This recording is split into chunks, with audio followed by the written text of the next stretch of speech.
तो भाई लोगों, हमने मार्वल के अंदर बहुत सारे स्पाइडरमैन देखे हैं, टोबी मैगवायर से लेके टॉम हॉलैंड तक। लेकिन एक सवाल जो अभी भी दिमाग में घूमता रहता है कि आखिर इनमें से सबसे बेस्ट स्पाइडरमैन कौन सा है, और इस वीडियो में हम यही पता लगाने वाले हैं। तो चलिए शुरू करते हैं। तो मैंने यहाँ पर 3 क्राइटेरिया लिए हैं: पावर, पर्सनालिटी और रिस्पॉन्सिबिलिटी। और जो भी इन तीनों में सबसे टॉप पर रहेगा वो होगा हमारा सबसे बेस्ट स्पाइडरमैन। और हाँ, मैं सिर्फ उन्हीं चीज़ों को इंक्लूड करूँगा जो हमें मूवीज़ में देखने को मिला है, क्योंकि भाई कॉमिक्स में तो बहुत कुछ और का है। तो हमें मूवीज़ में जो देखने को मिला है मैं उन्हीं चीज़ों को सिर्फ इंक्लूड करने वाला हूँ। तो शुरू करते हैं हम पावर से ही। तो सबसे पहला आता है टोबी मैगवायर का स्पाइडरमैन। तो हमने भाई स्पाइडरमैन 2 में देख रखा है कि इस बंदे में कितनी पावर है। इसने एक चलती हुई इवन दौड़ती हुई ट्रेन को अपने हाथों से रोका था। तो इससे हमें उसका पावर लेवल का अंदाज़ा मिल जाता है। ओह हेलो, अब तू कौन है? मैं हूँ मार्वल का मसीहा और इसके बारे में मैं बताऊंगा। ठीक है। तो भाई लोगों, एंड्रू गारफील्ड यानी कि हमारा दूसरा स्पाइडरमैन, इसकी पावर को मूवीज में इतना ही दिखाया गया है जितना मेरी मूवी के अंदर जॉनी स्ट्रॉन्ग। तो गाइस, अब बढ़ते हैं हमारे नेक्स्ट स्पाइडरमैन की तरफ, यानी कि टॉम हॉलैंड। रुक जा वहीं, अबे तू कौन है? मैं हूँ डेयरडेविल। हाँ तो अरे उसका वकील भी तो हूँ। हाँ, ये तो बनता है यार। तो भाई लोगों, टॉमी की पावर तुम लोगों ने देखी ली होगी जब उसने उस शिप को बचाया था। अबे साले, उसी ने डिस्ट्रॉय की थी। हाँ ठीक है, लेकिन एंडिंग में देखा था क्या? उसने पूरी बिल्डिंग का मलबा अपने दोनों हाथों से उठा दिया था। हाँ देखा था मैंने उसे ट्रेनिंग दी है। अबे साले, तुझे खुद दिखाई नहीं देता अंधे? अंता किसको बोला बे? अरे भाई, अगला पॉइंट। तो वैसे हमारा नेक्स्ट पॉइंट है, वो है पर्सनैलिटी। तो पर्सनैलिटी की बात करें तो पर्सनैलिटी एक ऐसी चीज है जो कि स्पाइडरमैन को सबसे अलग बनाती है।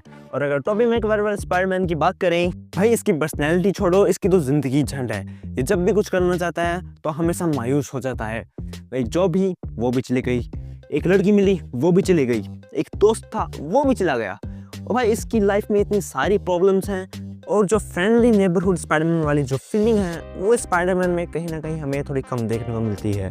तो गाइस, जो हमारा अगला स्पाइडरमैन है वो है एंड्रू गारफील्ड का द अमेजिंग स्पाइडरमैन। और अगर पर्सनालिटी की बात करें तो ये स्पाइडरमैन सबसे बेस्ट है, क्योंकि इस स्पाइडरमैन को देखने में सबसे ज़्यादा मज़ा आता है। ये स्पाइडरमैन हर टाइम जोक करता रहता है, हर टाइम एंटरटेन करता रहता है। और भाई इसकी वेब स्विंगिंग वो तो कमाल की है। अगर पर्सनालिटी के मामले में सबसे टॉप पर कोई रहेगा तो एंड्रू गारफील्ड का स्पाइडरमैन ही है। तो गाइस, अब बढ़ते हैं हमारे अगले मकड़े मानव यानी कि टॉम हॉलैंड वाले स्पाइडरमैन की तरफ। तो टॉम हॉलैंड वाला स्पाइडरमैन एक फनी और इंटरटेनिंग माहौल क्रिएट करता है, और इस वाले स्पाइडरमैन से सबसे ज़्यादा फ्रेंडली नेबरहुड स्पाइडरमैन वाली फीलिंग आती है। अगर इसकी पर्सनालिटी की बात करें तो ऑल ओवर इसकी पर्सनालिटी काफ़ी फनी और अच्छी है।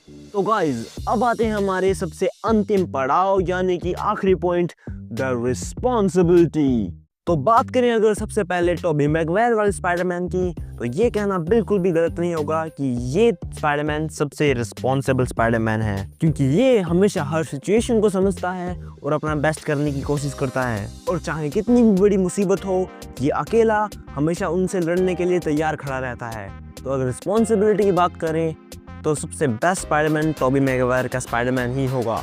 तो गाइस, अब आता हमारा एंड्रू गारफील्ड का स्पाइडरमैन। एंड एंड्रू गारफील्ड वाले स्पाइडरमैन के बारे में बात करें तो ये स्पाइडरमैन भी काफ़ी रिस्पॉन्सिबल है। ये भी चीज़ों को समझता है और अकेला ही सब कुछ करता है। एंड ये वाला स्पाइडरमैन भी सिचुएशंस को काफ़ी अच्छी तरीके से मैच्योरली हैंडल करता है। तो गाइस, लास्ट में आता है हमारा टॉम हॉलैंड का स्पाइडरमैन। एंड अभी तक के जितने भी स्पाइडरमैन हमें दिखाए गए हैं उनमें से सबसे इनमैच्योर या कहीं कम रिस्पॉन्सिबल यही वाला स्पाइडरमैन है। एंड इसकी जो इनमैच्योरिटी है या फिर कहीं अनरिस्पॉन्सिबिलिटी वाली चीज़ें हैं वो हमें मूवीज़ के दौरान भी देखने को मिलती हैं। एंड हमें ये देखने को मिला है कि ये कई बार बिना कुछ सोचे समझे ऐसी हरकतें करता है जिसकी वजह से ये खुद को और दूसरों को खतरे में डाल देता है। तो गाइस, अब करते हैं स्कोरिंग और पता लगाते हैं कि कौन है हमारा सबसे बेस्ट स्पाइडरमैन। हमारा पहला पॉइंट था पावर। एंड पावर के हिसाब से 1 पॉइंट मिलेगा टोबी मैगवायर के स्पाइडरमैन को एंड 1 पॉइंट मिलेगा टॉम हॉलैंड के स्पाइडरमैन को। अनफॉर्चुनेटली एंड्रू गारफील्ड वाले स्पाइडरमैन की पावर हमें इतनी ज़्यादा नहीं दिखाई गई है, तो उसे मिलेगा 0 पॉइंट, लेकिन पिक्चर अभी बाकी है। तो अब है पर्सनालिटी की बारी, और पर्सनालिटी के हिसाब से 1 पॉइंट मिलेगा एंड्रू गारफील्ड के स्पाइडरमैन को एंड 1 पॉइंट मिलेगा टॉम हॉलैंड के स्पाइडरमैन को। अनफॉर्चुनेटली टॉबी मैगवायर की पर्सनालिटी हमें उस लेवल पे नहीं दिखाई गई जैसा एक स्पाइडरमैन फ्रेंडली नेबरहुड स्पाइडरमैन को होना चाहिए, तो उससे मिलता है 0 पॉइंट। अब आता है हमारा आखिरी पॉइंट यानी कि द रिस्पॉन्सिबिलिटी, और ये डिसाइड करेगा कि कौन है सबसे बेस्ट स्पाइडरमैन। तो रिस्पॉन्सिबिलिटी के हिसाब से 1 पॉइंट मिलता है टॉबी मैगवायर के स्पाइडरमैन को एंड 1 पॉइंट मिलता है एंड्रू गारफील्ड के स्पाइडरमैन को एंड टॉम हॉलैंड को मिलता है बाबाजी का घंटा। तो भाई लोगों ये है फाइनल स्कोर एंड जो हमारा सबसे बेस्ट स्पाइडरमैन है, drum roll please, the ultimate Spiderman. ऐसा कैसे जी? नक्को मैं नहीं मानता, मेरे को नहीं दिया सबसे बेस्ट स्पाइडरमैन, मैं ही सबसे बेस्ट स्पाइडरमैन जी। अरे भाई मजाक कर रहा हूँ, देखो तुम्हारे लिए वही सबसे बेस्ट स्पाइडरमैन है जिसे देखने में तुम्हें सबसे ज़्यादा मज़ा आता हो। और बात करें रोल्स की, वो तो चेंज होते रहेंगे।